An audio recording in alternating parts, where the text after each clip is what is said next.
আমার বাবাকে তারা আয়সা হুমকি দিছে যে হয়তো ব্যবসার মানে শেয়ার দেয় না হলে চাঁদা দেয়, মাসে মাসে 2 লক্ষ চাঁদা। আমার বাবা বলছে দুটার একটা তো আমি রাজি না, কারণ আমার একটা সন্তানের ভবিষ্যৎ। আমার মানে আমি তো মানে আমার বাবা নিহত 5 বছর ধরে এইটা মানে যাতায়াত একদম ব্যবসাটা শুরু করছে। তো সেজন্য আমার বাবা দুটার একটা তো রাজি হয় না যে আমার সন্তানের ভবিষ্যৎ আমি তোমাদের কেন দিব। সেজন্য আমার বাবাকে এরকম নৃশংসভাবে হত্যা করা হয়েছে। আর আমার বাবার গোডাউনে তালা মারা হয়েছে, কারণ আমার বাবা বলছে আমার পারমিশন ছাড়া আমার গোডাউনে কেন তোরা তালা মারবি। সেই জন্য আমার বাবাকে এরকম নৃশংসভাবে হত্যা করছে, যেটা আমার বাবা যে গোডাউনে তালা খুলছে সেজন্য।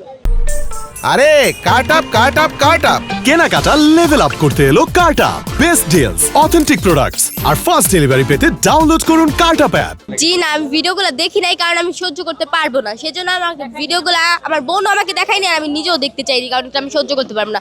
আমি লাস্ট আমার বাবা যখন বাসা থেকে বের হয়েছে তারপরেই দেখছি, আমি লাস্টটা পর্যন্ত দেখতে পাইনি, কারণ মুখগুলো অনেক খারাপ অবস্থা। আমি দেখলাম সহ্য করতে পারবো না। আমার বাবার সাথে লাস্ট আমি বাবা যখন বের হয়েছে আমি বাবারে বলছি যে কোথায় যাবা, কোথায় যাচ্ছ বাবা। আমার বাবা বলছে আমি আসতেছি, আমি কাজ আছে, সেটাই বলছে, আর কিছু বলেনি।